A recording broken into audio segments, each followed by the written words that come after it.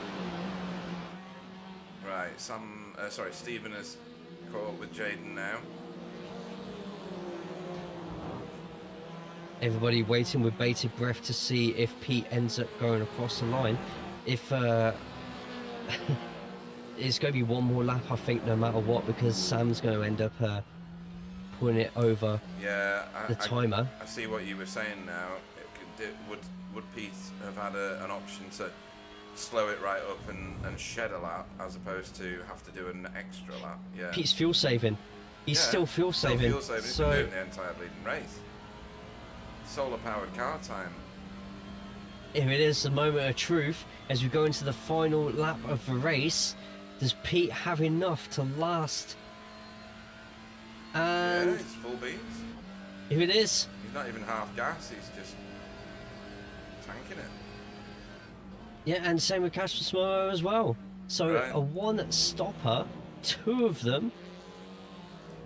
Now it's time to find out if Pete does actually have enough fuel to last until the end of the race. Sam is going to be racing out of his skin right now. Two cars to try and overtake.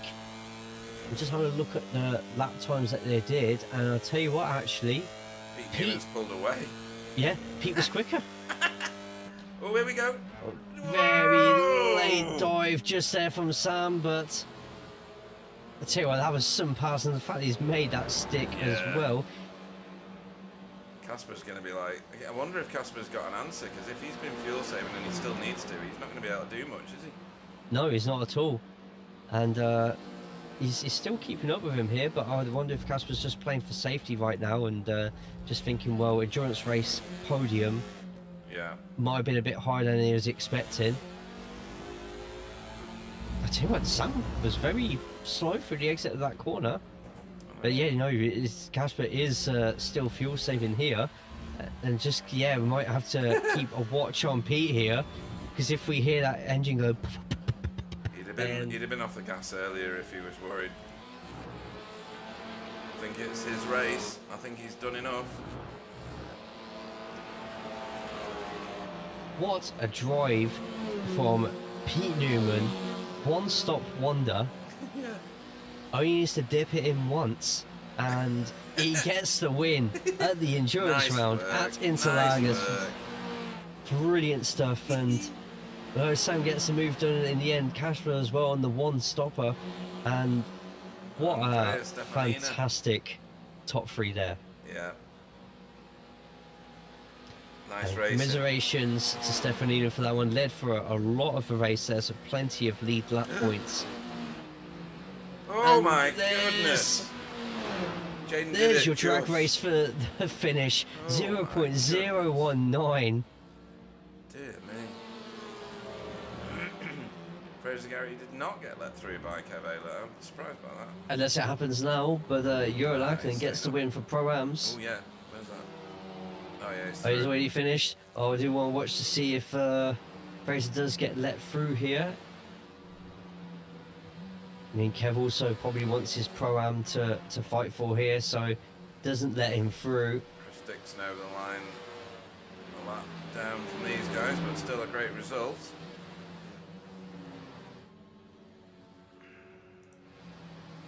They all So we keep could have another struggling. drag race for 23rd place. Oh yeah, Pete Van Gool. Yeah, PBG chasing down Rene. It's going to be close. I don't think it's going to be enough, though. Renee takes the direct line. Well done. Great recovery from him. It would have been easy to let your head drop and give up, but he's stayed with it.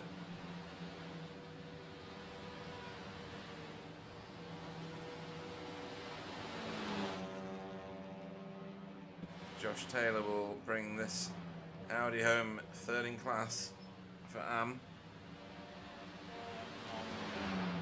Excellent work.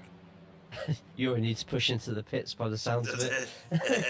Let's find him. Where is he? There he is. Carl Hardy pushing him. No. I think soon. Oh yeah. Well, I can see the weight distribution of that car coughing up blood and oil. Yeah. Yeah, that's funny. What a race. That was really good. Sometimes endurance races can end up a bit of a snooze-a-thon, but that was too dramatic. So many Always something distractions. going on. Yeah, it was really And yeah, the fact we've got a one pit. Oh no, I think it's gonna get pushed. There we go. good. Not yet. Now. There we go. Look at that. That's community spirit right there. Isn't it just?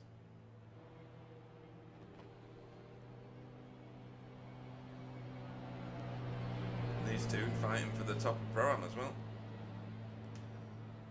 Still willing to give him a bit of assistance back to pit road. Maybe Carl's just trying to get some Audi measurements just to sort of like get some research and development done on those Hondas for next race. A bit of R&D. They're both going to get wiped out by Kev Aylett in a second. It'd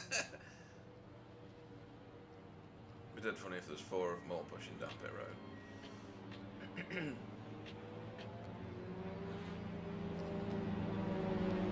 Right, well done to everyone. Great stuff.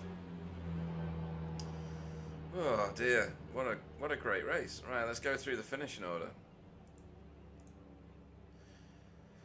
So your race winner was solar powered Pete Newman, solar powered Pete, for Result X Pure Sims. What a race! Won by nearly 4 seconds in the end over Sam Blees for BSTV. Kasper Smirnoff pipped on the last lap out a second, but still gets himself a very well earned podium there, that'll do his championship points. Brilliant, because obviously you're on triple points there. 330 is your winning margin for the top spot. Andrea Stefanina finished in 4th for Dynamic E-Motorsport. That's a really good result. He led for so long. David Johansson finished 5th for SRG Sim Racing Grid. Michael Hall was 6th for Result X Pure Sims. And Jaden Scotland was 7th for JC Academy Gold. Stephen Walker there doing an amazing job in a Veloster that clearly lacks something at the minute for BSTV.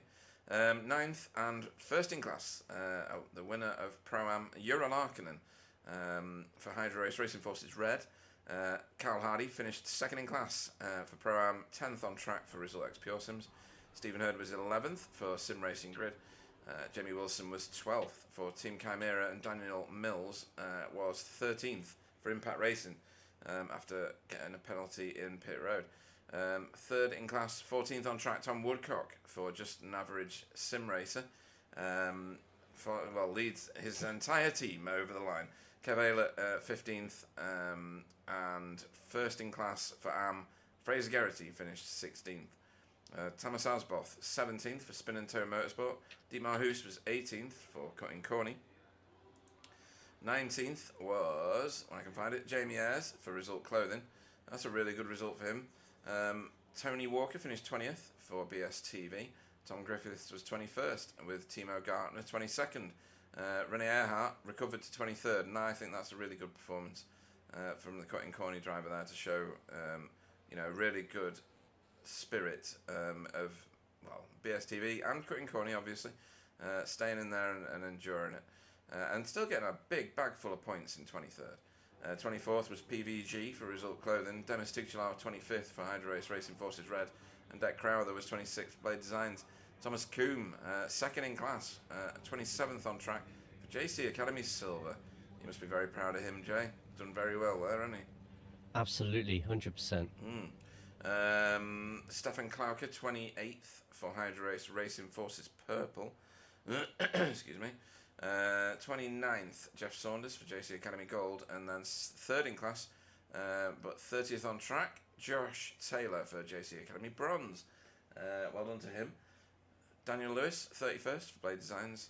32nd was Paul Hurley for Just an Average Sim Racer Gold. David Ayres finished in 33rd for Safeguard. Chris Needham was 34th for Air Smart Racing. Roger Morton was 35th for Result Clothing. Silas Goebel 36th, that's a good result as well, for VTS Esports. Ollie Payne 37th for Safeguard. Kylie finished 38th after doing nearly a spin, I suppose, for Air Smart Racing. 39th was Chris Dixon, work guard by Result. Chesney finished in 40th for JC Academy Silver. after having a crash at some point. We didn't get to quite go and have a look at that. Chris London 41st for JC Academy bronze. And then the cars that didn't finish the race but still qualify. Stefan Goebel 42nd for VTS Esports. RDJ 43rd for Hydra Race Racing Forces Purple. Taurus Vosberg, and then Ethan Oliver for 45th for 5-Star Esports. And Thomas Dandridge did not run. Oh dear, yes. Thanks, Jen Chiller, for following the Cutting Corny team, and have a lovely night yourself. Any standout moments for you in that one, other than obviously solar powered Pete? Just all the pockets of battling through the race. It was awesome to watch. So many entertainment fights going on during that entire 80 minutes. It was a very impressive result for Pete Newman, I have to say. I'm just going to try and find the standings on my broadcast stream so that I've got it ready. When we bring in the first of our interviewees, it seems only fair that we, well, basically try and figure out how he cheated, Jay. Pete Newman, welcome to the booth. Hello there. Hello. No, don't need fuel, no? Didn't you see, I got the champion's fuel amount. How do you mean? It was like, I got to select the track, and if you remember, Oh, I yeah. got to select how much fuel I had for the endurance races. Yeah. Worked it out perfectly. Worked out perfect. Yeah, love it. Oh, fantastic. Qualifying could do better, I guess. I don't know. Wasn't too bad, but I didn't really want to be right at the front. I'm not saying I had the pace to be right at the front. I think I was like a tenth or two off, and I didn't have a toe lap, so there was potential there. I just needed to be in and around where I was for my strategy to work, so I could sort of keep an eye on what everyone was doing.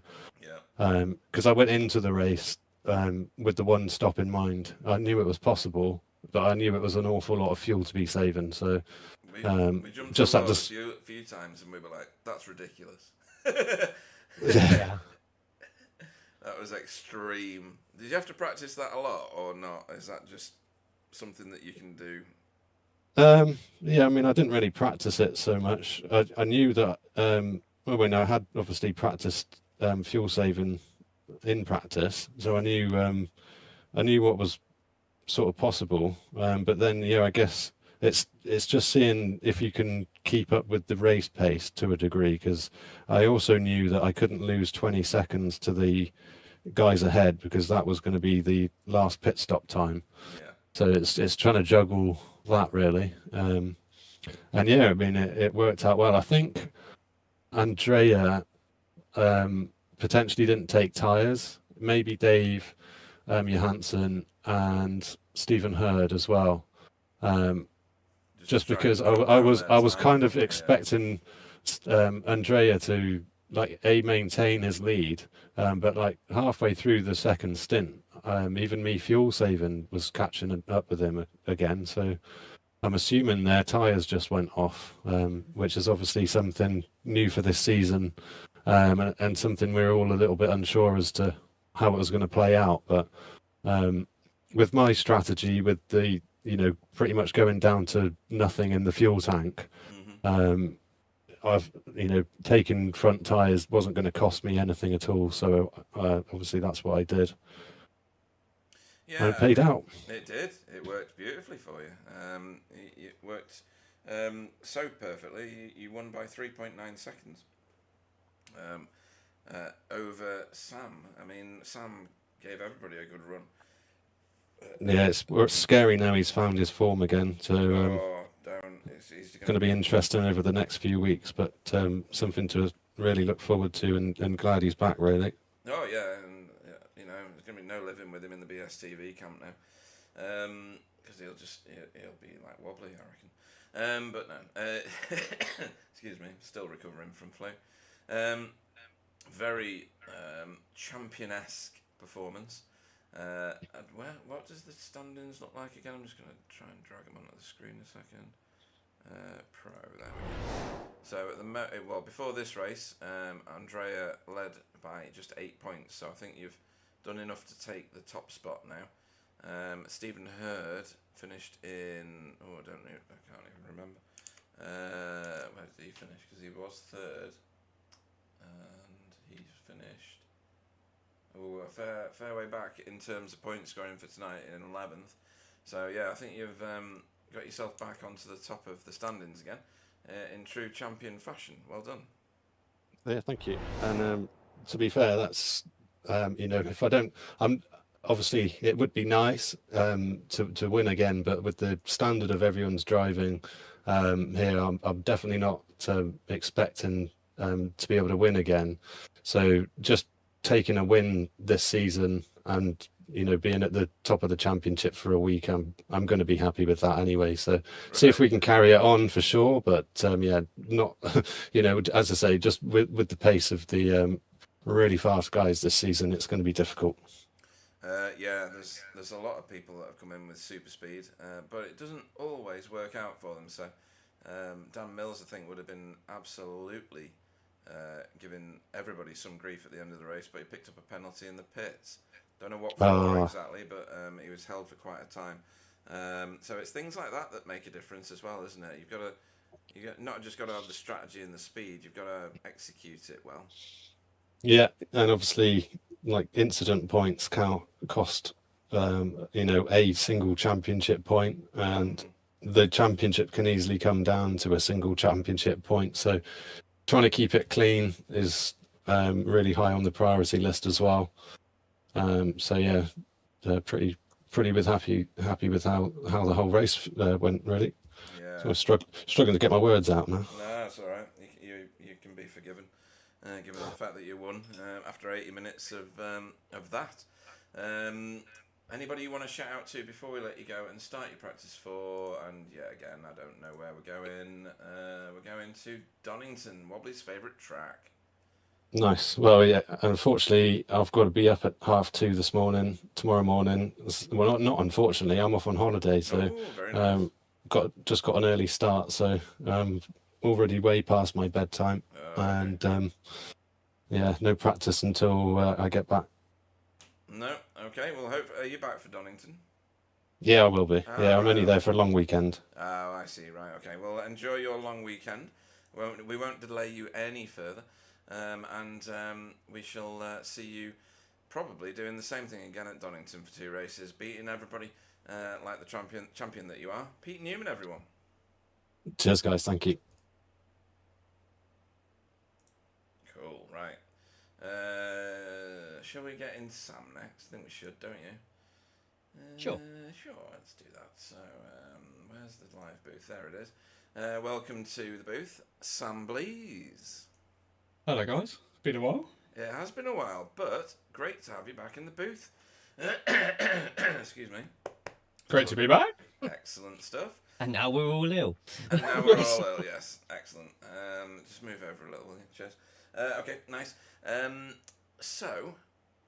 Talk us through that. That was a bit of a roller coaster of a strategy thing, wasn't it? Yeah, did you know it what was was. going on or not? Because did not have a clue. I thought Andrea Stefanina had done it after about the first 15 laps. Thought, right, he's gone now. He's going to win this by 30 seconds. And then didn't. And I was stunned.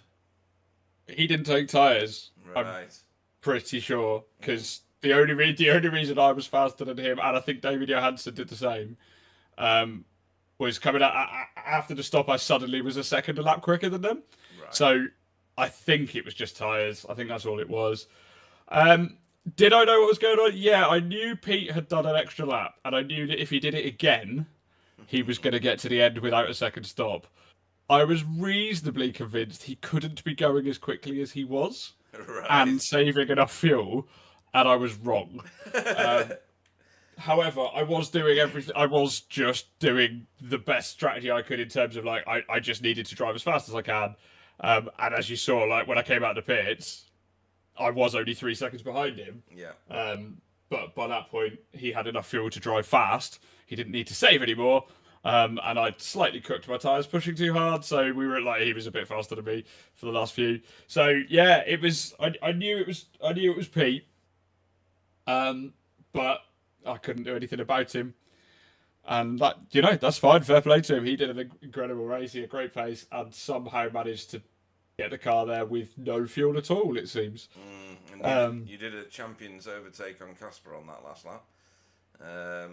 Yeah, but Casper didn't quite have enough fuel, so okay. he lifted like 100 yards before the board. So I was like, well, if you're lifting that early, this is the last proper braking zone. I am going up the inside. Yeah. And I did. Yeah. Yeah. He wasn't far off getting that second place, to be fair to him. Yeah, it was good. And like so that's I was just chatting to Pete before you pulled him in. I think Andrea on my strategy would have won if he'd taken tyres. He had the pace to do it, and if I had qualified better and stayed near the front, so I lost I dropped back about 12 seconds I think to Andrea in the middle of the first stint. I was saving fuel, and then there was cars in front of me who were saving more, so I decided I wanted to go. So I think actually the flat out and 2-stop would probably work out quicker with the same driver. But Pete just executed it better today. He had what he needed to do. If I'd started second and stuck with Andrea and kept on that pace, it would have worked because it was only 3 seconds, so that would have absolutely come out on top. But yeah, lovely to have a mix of strategies. Lovely to have a mix of tyres. I mean, I think definitely taking tyres was the right call, but it's nice to see different people trying different things, different cars competitive. What a race! What fun! I know, that looked like a blast. And Jay, you were calling the tyre strategy kind of right from the start, weren't you? Because it was you weren't sure whether people were going to, and then some were, some weren't, and you were saying that they're going to suffer later on. Yeah, I mean, look at the last couple of seasons. Whenever people have been taking tyres, it's never really worked for them. But what we've seen today has completely opened up how everyone's going to be treating these endurance races in future until the next tyre update. So it was, at the time, start of the stream, it was very 50-50 whether it was going to work. And when I saw more and more taking tyres, I was just like, you know what? I think everyone's cracked the case on that one. And as we saw with the likes of Stefanino and others who didn't take any tyres, it's really affected them negatively. Yeah, it did. Yeah. I think. Sorry, just on that one. I think today, with the higher fuel limit, there wasn't that much penalty for it. In a different session with a smaller limit, because I know they vary a bit from endurance to endurance. With a smaller limit and everyone forced to do 2 stops, you might see variation, because if you've got like a 5-second penalty for taking tyres, you've got to get that back on the track. Yeah. Today, the cost was like a second or nothing, like really, really minimal. But if you're having to put in like 28 litres or something, then the penalty for taking tyres will be big, and it will be quite a case of, can you make that up on the track? How bad is your tyre wear that it's going to be worth it? So yeah, it's good to have that mix. It's really nice to see. Yeah, it's going to be exciting to see how that plays out, to be fair. I quite like it. And how are you enjoying being in the BSTV camp? With Wook and T. T had a bit of a rough ride, I think. Although he was up quite a few positions by the end of it. And Stephen, is he enjoying? Oh, well, we'll speak to him. Is he? No, he's not in there. Yes, he is. He is. We'll speak to him about that. Because team-wise, where's the team standings? You're doing all right at the minute. I know you're not far into the season, but you're currently in 2nd place. You obviously shed the dead weight of Wobbly, so that's going to benefit you. And you're like, what, 40 points? No, 80 points behind Result X Pure Sims, Pete Newman and Michael Hall and Carl Hardy. They had a very good day, but BSTV did as well. So I think the top 2 might stay as they are. Sim Racing Grid had a strong outing as well. Is it good to be in a team again and fighting for championships? Of course it is. It's lovely, and it's just great racing with your mates. So me and Wook and T have raced together for years now. Yeah. So under various names of various teams, but as long as we're racing together, I don't care what it's called. We're having fun, and it's always good. And I hope that Veloster can be a little bit less of a absolute dog at some of the tracks that come up. And, yeah. Just he's stubborn. He's a stubborn man. His work. He's not going to change it. No matter how useless the car is, he won't change it. He's always been like that as well. He was the I same know, when the I know. Audi turned like into a house brick. Yep. He stayed with it. Bizarre. He's going to run it for the season, so we'll see how it goes. But yeah, no, it's lovely and it's good, and yeah, it always nice to have the extra like intrigue of the team championship going on. I don't think I'm in a drivers' championship battle this year. I mean, I've already had various drop rounds and issues and technical problems, and my wheel's still a bit hit and miss anyway. So there's more than likely to be some travel and some stuff that takes me out of championships. But if I can help the guys to a good result in the teams, that'd be really nice as well. Yeah, that'd be good. Cool. Where did I say we were going next? Oh, Donington, Wobbly's favourite track. It's going to be great. Nice. Let's hope he's back. Yeah, let's hope he's back, and then he can take the abuse. He won't be though. He'll cry off it. Obviously. Yeah. So I know you like Donington. I do. Yeah. I like Donington. I reckon it will suit the Civic. So yeah, I think I'll go well there. Good. Good. Anybody you want to shout out to before we let you go and start your practice for Donny? I'm not that keen.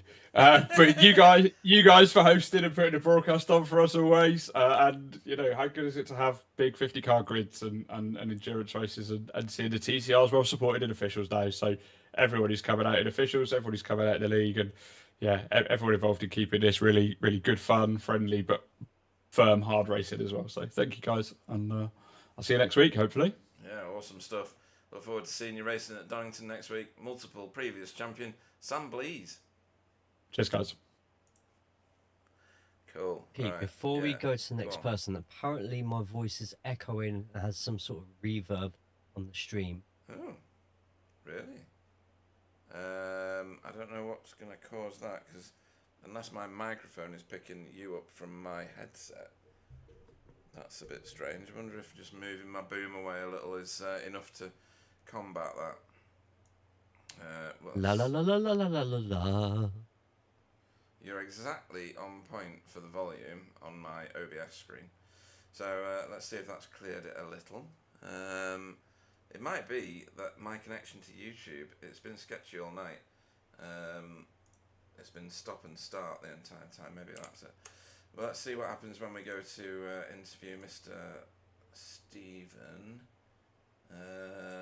Lucky Wookie Walker. Good evening. Oh, hello. Hello. Yeah. You alright? Yeah, good. Sorry, I was just watching someone's replay. Go on. So, in terms of Veloster, highest Veloster by a million miles. Your boy. Yeah. Are you the only one? I can't remember. No, there's a couple of VTS guys still racing it. I know you're going to stick with it because that's what you do. Yeah. Is it that much off the pace? So, my quickest lap in tonight's race was a 30.9, but I had tow for the whole race. My time without tow, or even with tow when I was doing the official, around the same temps, was my best lap was a 40.0 or 1 or 2, like, depended on certain variables, whether it was a dirty lap or whatever, to be fair. I jumped in the Audi just to give myself the satisfaction that it is an issue with the car, not my driving. And I did 3 terrible laps where I lost the rear because I wasn't used to driving the Audi, and then I did 1 clean lap and it was a 39.5. No, right, okay. So it's about, and this track, it's a bit off, and I found that in the Audi I could brake better, and I think it's to do with brake and corner and grip. Corner exit and speed is not an issue. Like when I was in the draft of people in that race and was overtaking them, it was absolutely fine. I was pulling on them and I wasn't being caught dramatically. So it's not that.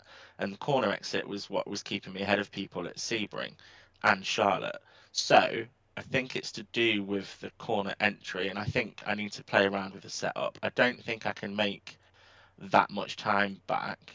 Right.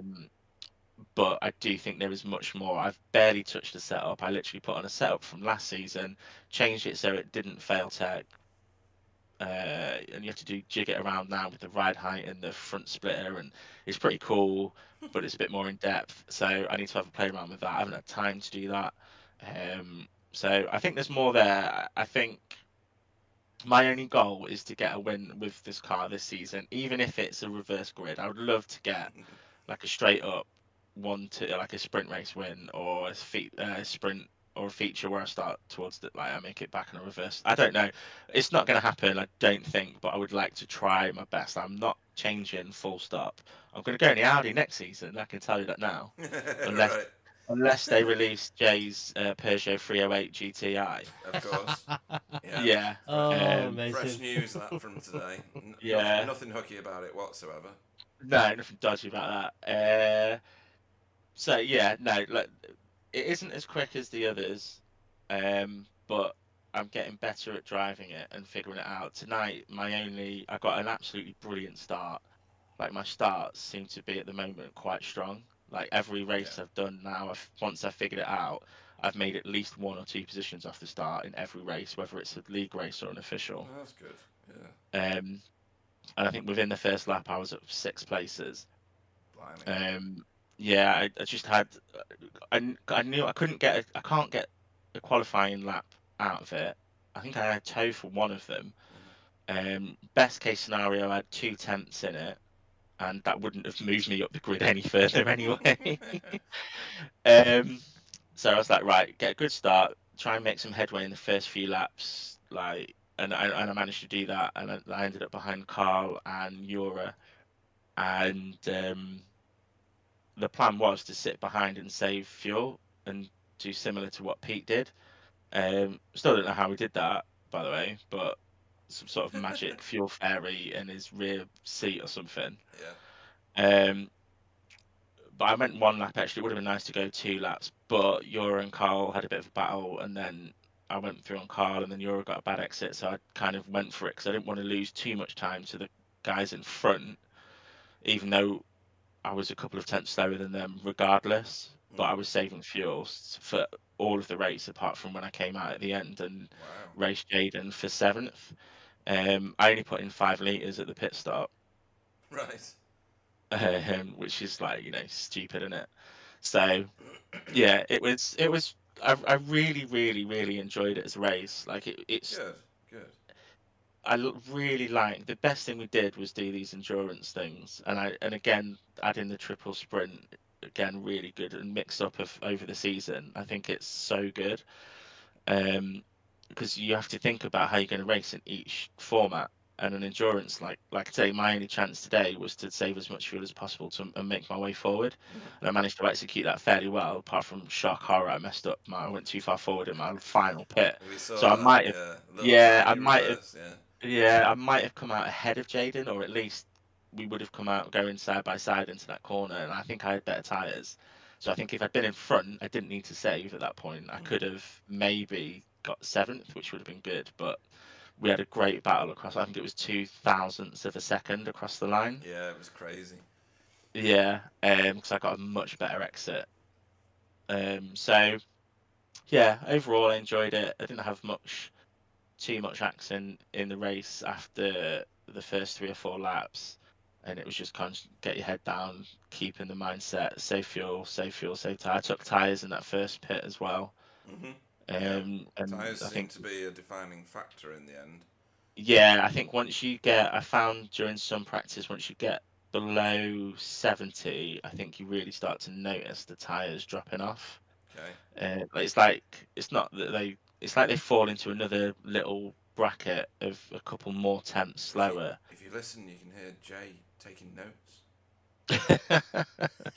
I'm pretty sure that's what it is because um when I was doing the practice on Monday, when I pitted at the end of the first stint, I didn't change my tires, and I was in the high 70s, and then part way through that stint, it really dropped off.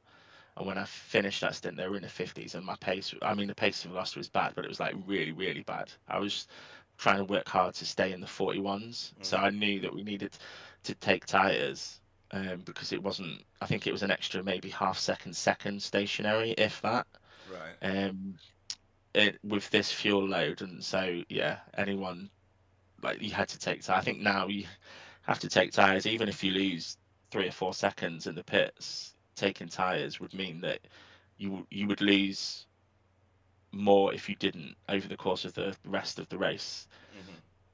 I think anyway, it might depend on track temperature and track and tyre usage, but that's what I think anyway. At this moment, you're gonna have to test it each endurance race, to be honest. But it's a good thing. Like there were what 2, 3 strategies on tonight. Yeah. Pete did his strategy, Sam did his. There was 3 seconds between them at the end. It's really good, and that's how it's worked. So it's like well calculated. So yeah, well done everyone. To be fair. Yeah, absolutely, and well said. We go to Donington next week for a sprint feature. Hopefully you can Is it take GP or national? national. Okay. Why do you like the Yeah. chicane, do you? The hairpin. It's just a bit different. You don't get to, Yeah. you don't get to do that version of it too much. No, it doesn't come around that often, does it? Yeah, because then you do the national. It obviously, well, it's going to keep all the cars together, so it's going to be chaos going through there if you hit the bumps wrong. But also, yeah, there's not going to be many gaps in the field, so it's especially with like between 40 and 50 cars. But Yeah. we managed it at Charlotte, so True.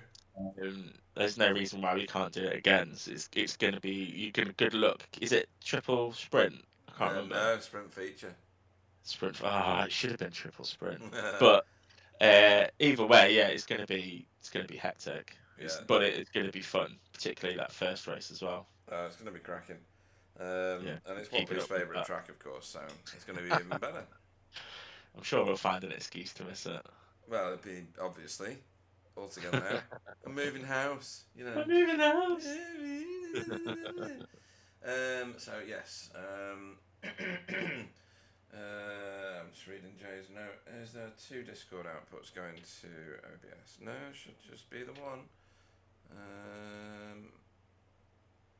Let me just.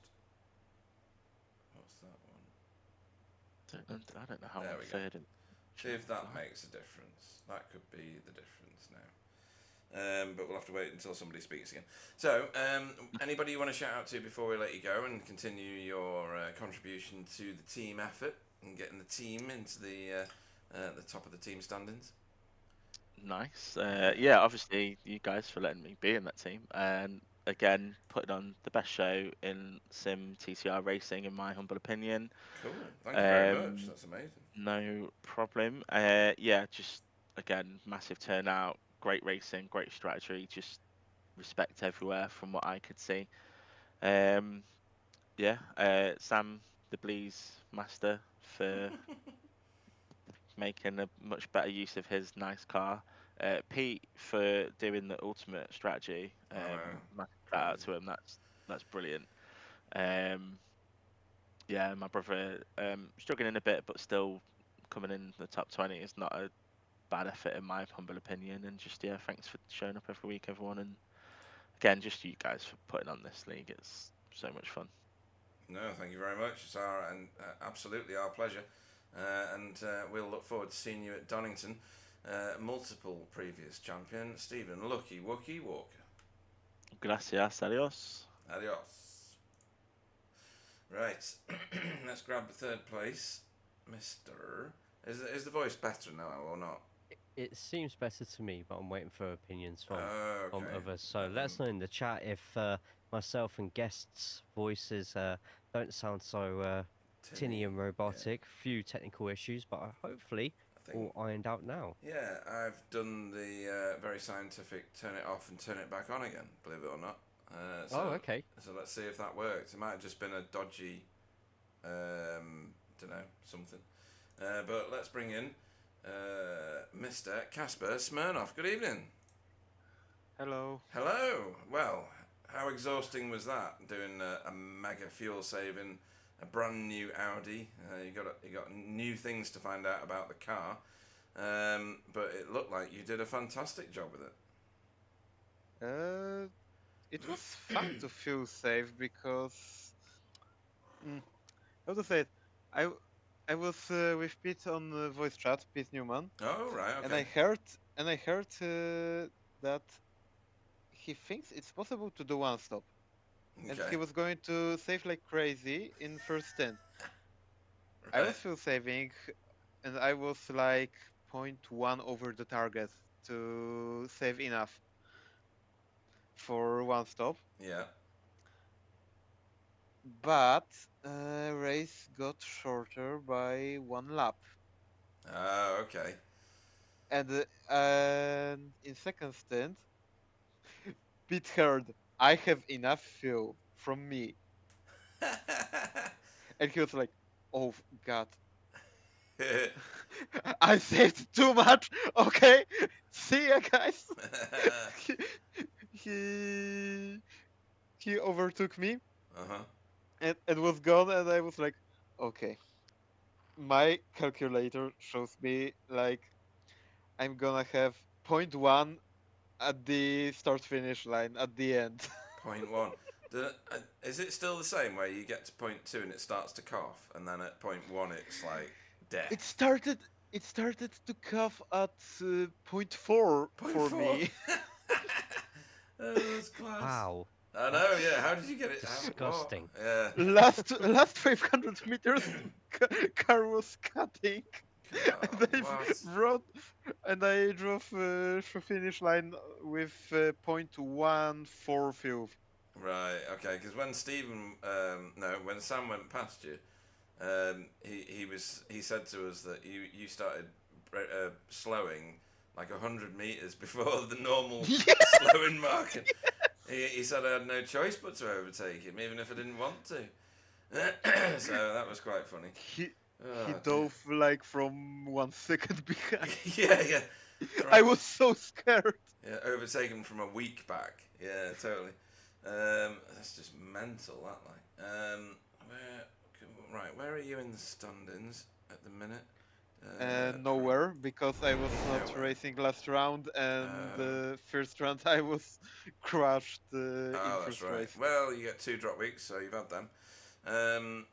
You know, hopefully the rest of the season's good for you. It's great to have you back. Let me go back onto the visuals so that people can see the background. How are you finding that new Audi? It's different but fun. I like this car. Good. It's very good on rotation. And it's totally different to cars before update. Like, I know every car changed, but I tried Honda after update, Yeah. and with same setups, I was not far off. Like, far off. Cars are faster, but I mean, I was not far off Audi Oh, okay, with old setups. right. Right, very good. But that was like 10 laps with Audi, 10 laps with Honda. Did some kind of baseline setup for Audi, another 10 laps, another 10 laps in Honda, but with old setups. Mm-hmm. And I was like, okay, this car rotates like crazy. I like this. Yeah. Does it feel just like It's your Renault Twingo? yeah, yeah, Yeah. yeah. Class. My car is super light on the rear, so it's quite similar. Yeah. I thought it might be. Well, we go to Donington doing the national circuit next week for a sprint feature. Is that a track that you know and track that you like? I know I like it, but I probably won't be racing. Oh, Like right. 90% won't. Okay. Like, I'm gonna be on and off this season. No, that's fine. You just do the races you can, and as long as you enjoy yourself when you're doing them, that's the main thing for this league. It's not all about winning races and things like that. It's about having fun when you are on track and you are racing, and it's great to have you back, like I say. In that case, do you think you'll be back for the week after? What is week after? I don't remember. The week after is the 15th of April, and we're at St. Petersburg for a sprint feature. Probably, but not 100% sure. Okay, well, we look forward to the next time you do race. Anybody you want to shout out to before we let you go? Pete for giving an idea with one stop. Yeah. Yeah, it nearly worked for you. Yeah. It worked. I mean, I was up more positions. I was starting P8 or P7. I don't remember. Hang on. I thought you started P5. P5? I think so. I just don't Yeah. remember where I No, started. no. Oh yeah, P5. Okay, yeah, I now remember. Cool. So I'm up 2 positions. hmm I'm happy with that. Yeah, given the I rating that you're racing against, yeah, I would be too. I think nearly everybody around you is at 6k. I mean, yours is pretty smart as well, at nearly 5k, 4.9. But yeah, I there's lost some 200 strong I rating through last 2 weeks. In Really? every official, I got crushed. Like Oh, literally dear. every official. Oh, it's rough when that happens.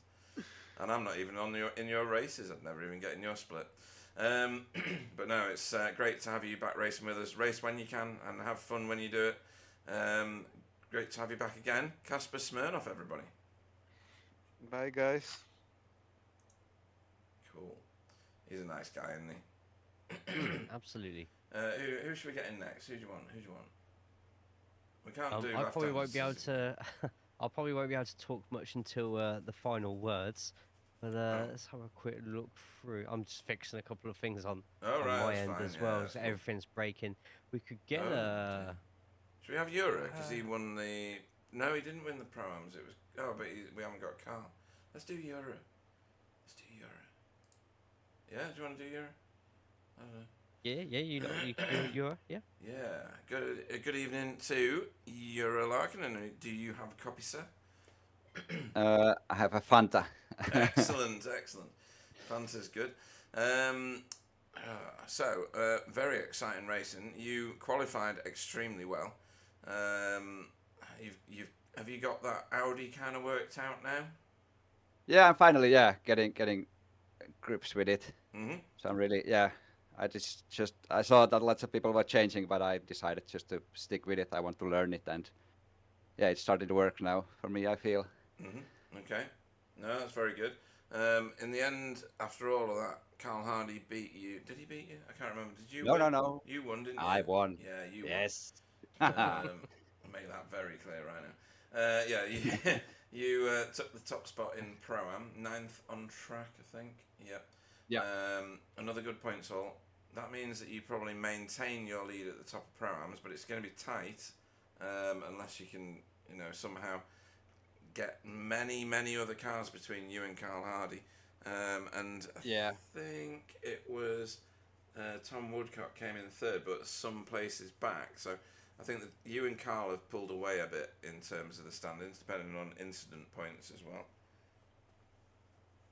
Yeah, I'm really hoping that. Last season I got a couple of races or race events that went really badly, like really badly. Yeah. That really dropped me down from a proper fight with Tony Walker in the end. But if I can just keep it safe this season and get them results, then I think I'm hoping for it.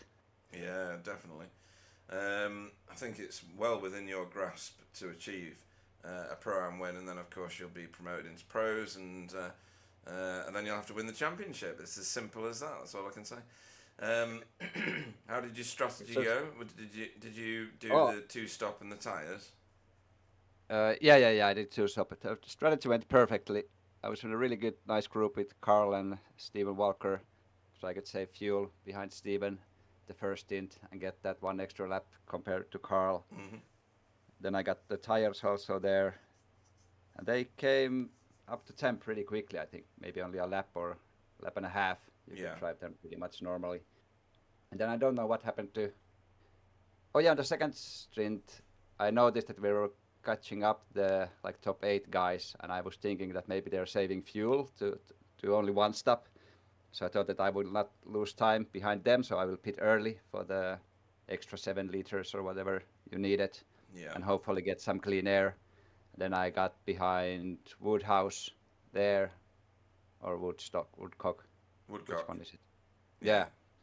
And I was like, oh shit, if he slows me down. But he let me go for some reason. Right, okay. I caught him.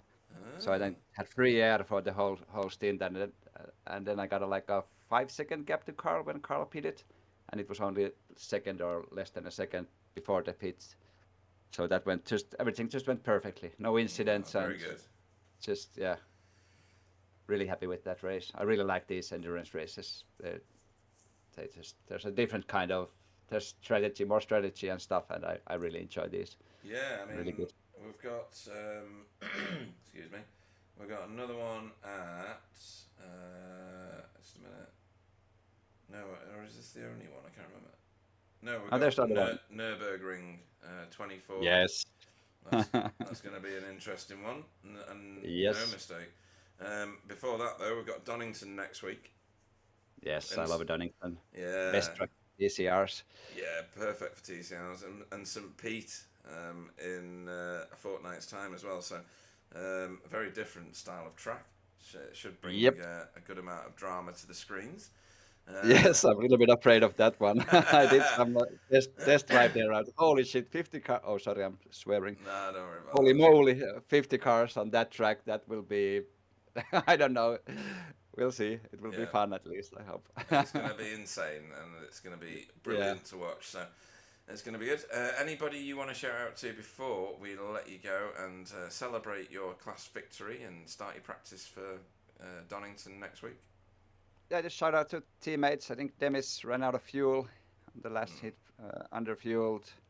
Stefan is slowly finding the pace. He switched cars, so he qualified good, but I think he had some trouble in race pace. And of course, Ronald, he hurt his arm in the accident. Yeah, He had to force quit- he had to feedback quit got the him. race.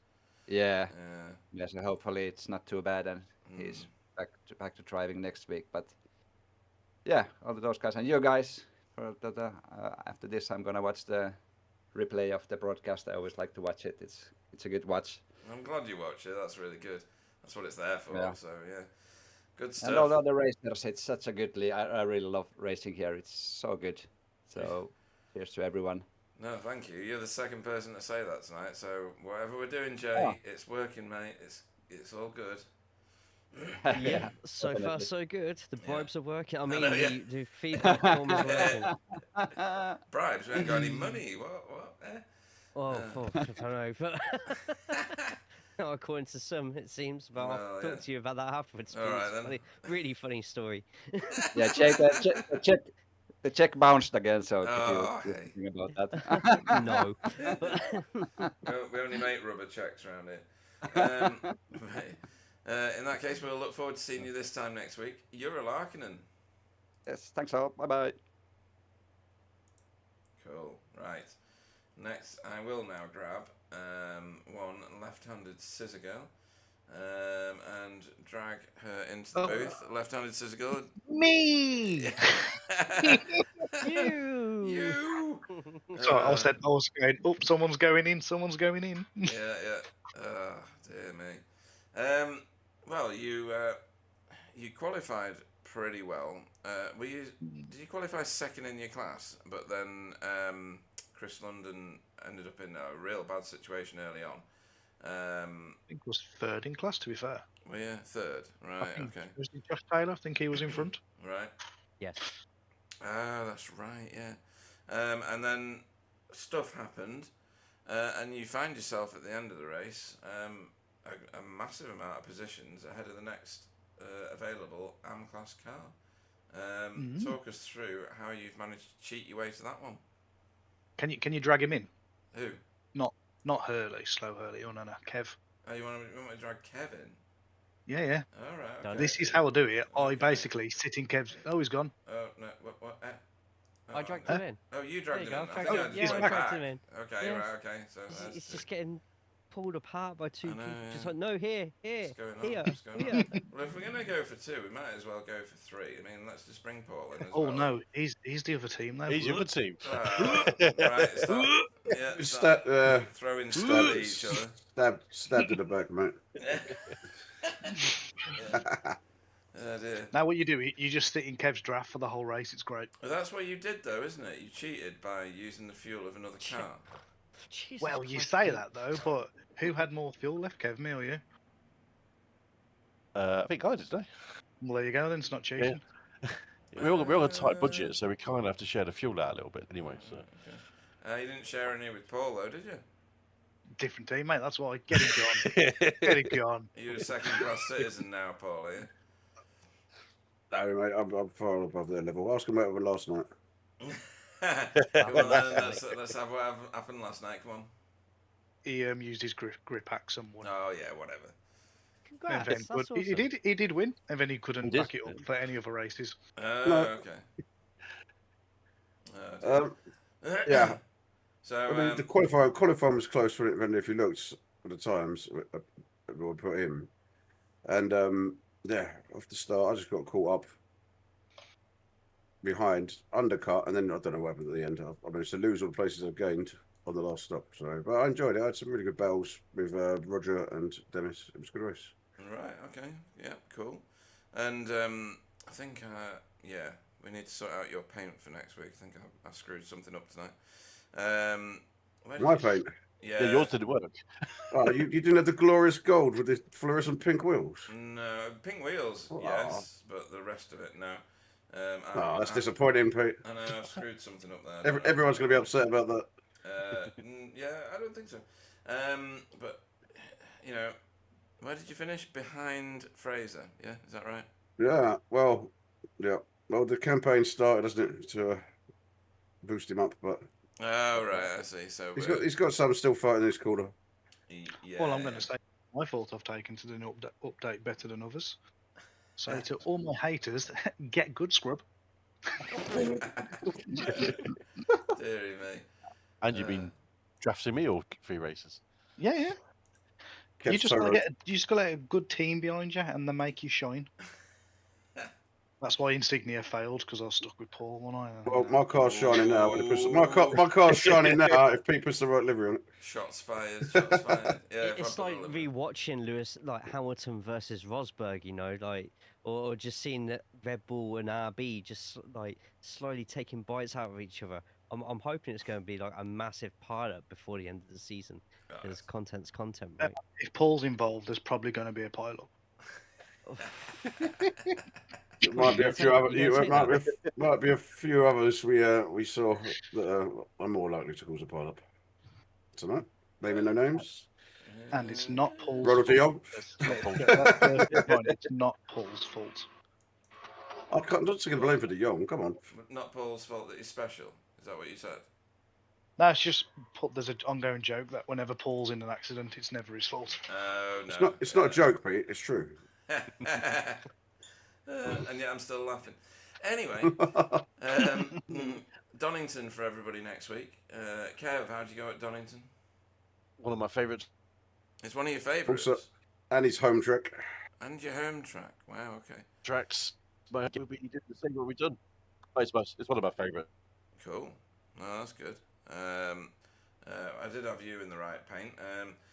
So, was it difficult, you know, dragging Left-Handed Scissor Girl to a class victory? I think his shoulders are aching, Pete. Eh? Shoulders are aching. Yeah. That's all it is. He's disgusted you even mentioned that, Pete. Right. Yeah. Disgusted, yeah.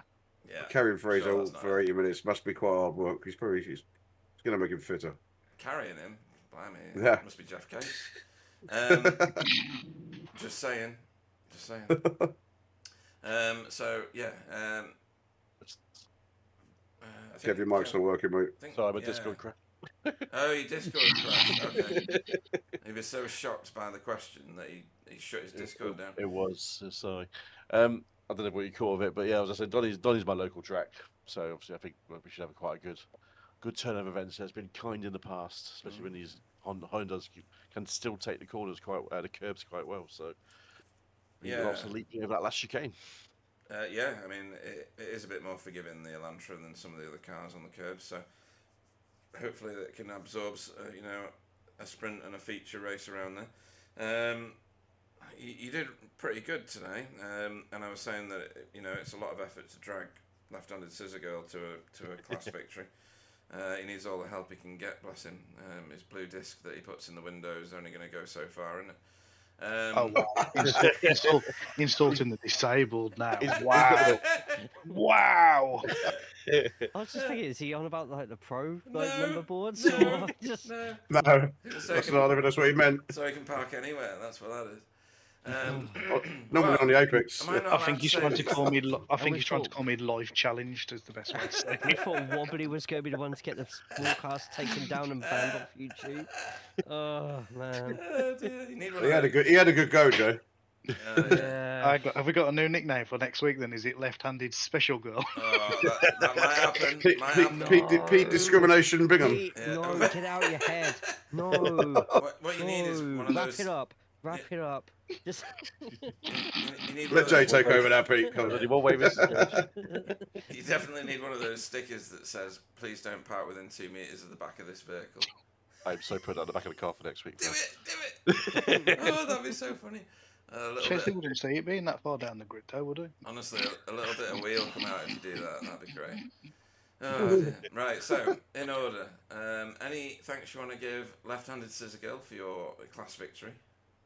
Do you know what? I wasn't going to be nice today because we've had a bit of a stressful week, haven't we, Pete? Let's be honest, with a few things going on. So I was going to be nice, but as you've called me special, Jay, I can't wait to watch the stream, mate. Oh, it's going to be class. It's great to have you back. It's just not the same without you. Oh, thank you. A few sound issues apparently, but yeah, hopefully it's still watchable for your enjoyment and entertainment through the night, Fred. Thank you for the kind words. I appreciate it. No, anytime, Jay. Anytime. Thank you for Kev and Tom. Great teammates. Perfect. Can't ask for a better results. I don't think there's anybody else, to be honest. Oh, you might want to look at the YouTube chat right now because someone's showing their appreciation to you. Really? He just appreciates my driving. It's okay, Chesney. You'll be as good as me one day, mate. Might take you a while. Oh, fighting so Meow. Yeah. Oh dear. Right. Claws are out. Jesus Christ. In that case, it's good night and good riddance to Left-Handed Scissor Girl. Bye. Kev, any thanks you want to give before we let you go? Just to you guys for putting it on as always. It's my first season racing with you guys, and it is a very good, fun, diverse league to be racing. And tonight to do a nice endurance race like that was spot on, and it's down to what you guys have created here. So yeah, thank you to you guys. Yeah, thank you very much. We've had lots and lots of praise tonight, haven't we, Jay? Yeah, I might have to cry at some point tonight. It's that good. in that case, we shall see you racing at your home track of Donington this time next week. Kev Aylett. Thank you. And Paul, well, talk to me about SRL. What are you doing on Friday? We are back here. Oh, right, okay, cool. So we are following the officials more closely this time out. Right. Largely because we like the tracks. Right, so they've chosen well, so you keep him with them. Yeah, so there's a free race on Friday, which anybody can come and try. They just need to let us know and send us our racing number so we can give them a league invite. And then season starts proper next week at Donny. Okay, right. So your official proper season start is Donington next week. Yeah, it's a 10 race season, so. Right. Okay. No, very good. But yeah, we're up to 39 or 40 sign-ups already, so there's still some places left if people want to join. All right. And if you're in BSTV and you've done the officials, you've done the practice, by the time you get to Friday, you should be amazing around the track if it's the same one. Should end up with like 30 winners. Yeah. Oh dear. Everyone's a winner, Pete. Everyone's a winner, Paul. But yeah. Any shout outs you want to give before we let you go? Mr. De Jong, I mean, it wasn't the best for John, was it? But I think he's actually hurt his hand, so that's his sex life gone.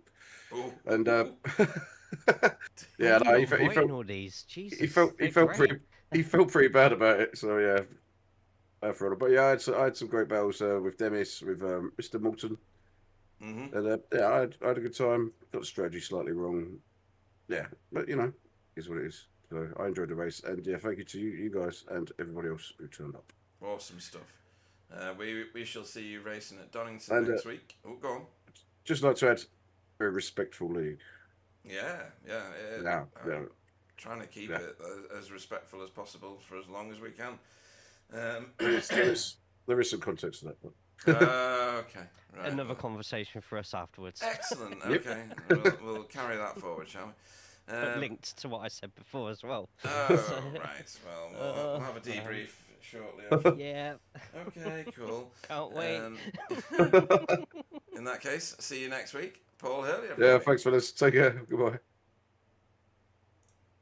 Cool, right. Good grief. Sounds like there's some dramas going on. Right, we need to pick ourselves a driver of the meeting, Jay, after that fantastic race. I've got a few that are, featuring in my mind. Renee's drive back through the field, because it's easy to let your head drop and not carry on, and he's shown everybody how it should be done. I mean, that stands out for me quite strongly. I really liked the speed that Andrea Stefanina had at the start of the race. The tyres seem to have done for him, which is a shame. Kind of similar for David Johansson.